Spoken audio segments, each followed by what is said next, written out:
Hi friends. మేమైతే ఇప్పుడైతే Mamnoor railway స్టేషన్‌లో ఉన్నాం. తిరుపతి అయితే వెళ్తున్నాం. ఎక్కడెక్కడ వెళ్తున్నాం, ఏ ప్లేసెస్‌కి విజిట్ అవుతున్నాం అనేది చివరి వరకు చూడండి వీడియోని. ట్రైన్ అయితే డిలే అయ్యింది. 10:30కి వస్తా అని 12:30 అయితే అయింది ఫ్రెండ్స్. ఇంకా ట్రైన్ రాలేదు. ఇంకో 5 మినిట్స్‌లో అయితే వస్తుంది ఫ్రెండ్స్. మొత్తానికైతే ట్రైన్ అయితే తిరుపతి అయితే రీచ్ అయ్యాం. మా పాపకైతే గుండు కొట్టించాం ఫ్రెండ్స్. మా హస్బెండ్, మా పాప ఇద్దరు గుండు కొట్టించుకున్నారు. వెళ్ళేసరికి 11 అయింది. ఇంకా గుండ్లు కొట్టించుకొని రెడీ అయ్యేసరికి 1:30 దాటింది. దర్శనానికి అయితే వెళ్తున్నాం ఫ్రెండ్స్ 1:30కి. నార్మల్ దర్శనానికే వెళ్తున్నాం, ఫ్రీ దర్శనానికి.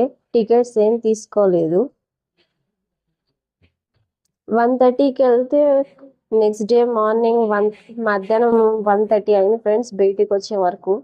వచ్చి 1:30కి లంచ్ చేసి అది ఇది అనేసరికి సత్రంలోనే లంచ్ చేసాం. 2:33 అయితే అయ్యింది. వెళ్ళి లగేజ్ ఇట్లా తెచ్చుకొని అక్కడ కొంచెం వ్యూ అంతా చూసి బయట మొత్తం లగేజ్ తెచ్చుకొని కొన్ని ఫొటోస్ అయితే దిగాం ఫ్రెండ్స్. పబ్లిక్ అయితే చాలా ఉన్నారు. అసలు మేము లేరేమో అనుకున్నాం, కానీ ఫుల్ అంటే ఫుల్ రష్, ఫుల్ పబ్లిక్. అసలు ఫ్రీ దర్శనాలు అయితే కంపార్ట్మెంట్లో అయితే చాలా అంటే చాలా సేపు కూర్చున్నాం ఫ్రెండ్స్.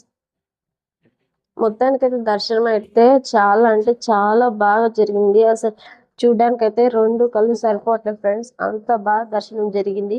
బయట కూడా వ్యూ చాలా బాగుందని చెప్పి కొన్ని ఫొటోస్ అయితే దిగాము. దిగి నెక్స్ట్ ఏం ప్లాన్ చేస్తున్నామంటే ఫస్ట్ అయితే కిందికైతే వెళ్ళిపోయాం ఫ్రెండ్స్ బస్లో. కిందికి వెళ్ళినాక అరుణాచలం అయితే వెళ్దాం అనుకుంటున్నాం ఫ్రెండ్స్. కిందికి వెళ్తుంటే వ్యూ చూడడానికి కూడా చాలా అంటే చాలా బాగుంది. మొత్తానికైతే కిందికి వెళ్ళి అరుణాచలం అయితే వెళ్ళాం ఫ్రెండ్స్. నైట్ అయింది, మిడ్ నైట్ అయింది అరుణాచలం వెళ్ళేసరికి.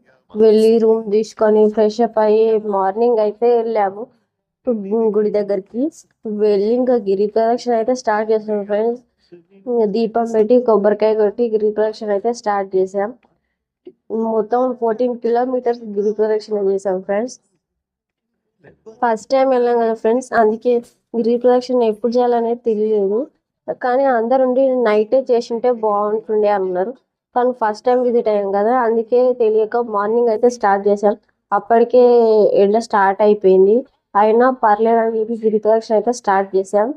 కంప్లీట్ చేయాలి ఎట్లా అయినా అనే ఆ దేవుని సంకల్పంతో స్టార్ట్ చేసాం. మొత్తం ఈ 9 లింగాలు దర్శించుకొని ఈ 14 కిలోమీటర్స్ అయితే కంప్లీట్ చేసాం. ఫస్ట్ అయితే ఇంద్రలింగం, తర్వాత అగ్నిలింగం, యమలింగం, నీరుతి లింగం, సూర్యలింగం, మోక్ష మార్గం, వాయులింగం, అభిరామలింగం, ఇలా అయితే 9 లింగాలు అయితే కంప్లీట్ చేసాం ఫ్రెండ్స్. మా పాపనైతే నేను కొద్దిసేపు ఎత్తుకోవడం, మా హస్బెండ్ కొద్దిసేపు ఎత్తుకోవడం, అలా ఇద్దరం కొంచెం కొంచెం సేపు ఎత్తుకొని మొత్తం అయితే నడిచాం ఫ్రెండ్స్. మా పాప అయితే ఎండకి ఆ గుండు కాలి ఏమైనా పెడదామంటేనే ఉంచుకోవడం లేదు, తీసేస్తుంది. పాప ఎండకి చాలా ఇబ్బంది పడింది ఫ్రెండ్స్ మా పాప. ఎవరికైనా అరుణాచలం రావాలని ఇంట్రెస్ట్ ఉంటే కనుక డైరెక్ట్ అరుణాచలంకి కూడా ట్రైన్స్ అయితే అవైలబుల్గా ఉన్నాయి ఫ్రెండ్స్. మేమైతే తిరుపతి ఫస్ట్ విజిట్ అవ్వాలనే ఉద్దేశంతో తిరుపతికి అయితే ట్రైన్ అయితే బుక్ చేసుకున్నాం.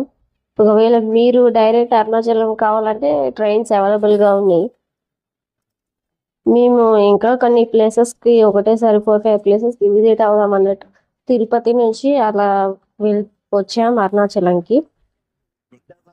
ఫస్ట్ అయితే మేమైతే నీరుతి లింగం అయితే దర్శించుకున్నాం ఫ్రెండ్స్. చూడడానికి అయితే చాలా అంటే చాలా బాగుంది బయట వ్యూ. లోపల కూడా లింగం అయితే అసలు చూడడానికి 2 కళ్ళు సరిపోవట్లేదు ఫ్రెండ్స్, అంత బాగుంది. నీరుతి లింగం బయట లోపల కూడా చూడడానికి అయితే అసలు లింగం ఎంత బాగుంది చూడండి ఫ్రెండ్స్. మీరు ఒకసారి ఎవరైనా విజిట్ అవ్వని వాళ్ళు ఉంటే ఇట్లా కొంచెం చూస్తే పుణ్యం వస్తుంది అంటారు కదా ఫ్రెండ్స్. నెక్స్ట్ అయితే ఇక మేమైతే మార్నింగ్ టిఫిన్ చేయాలని చెప్పి ఇక్కడ వెళ్ళే దారిలో అయితే ఇక్కడ ఈ బామ దగ్గర అయితే టిఫిన్ అయితే చేసాం ఫ్రెండ్స్. చాలా అంటే చాలా బాగుంది. నెక్స్ట్ సూర్యలింగాన్ని అయితే దర్శించుకున్నాం ఫ్రెండ్స్. నెక్స్ట్ మోక్ష మార్గం అయితే వెళ్ళాం ఫ్రెండ్స్. చూడండి ఫ్రెండ్స్ ఎంత మంది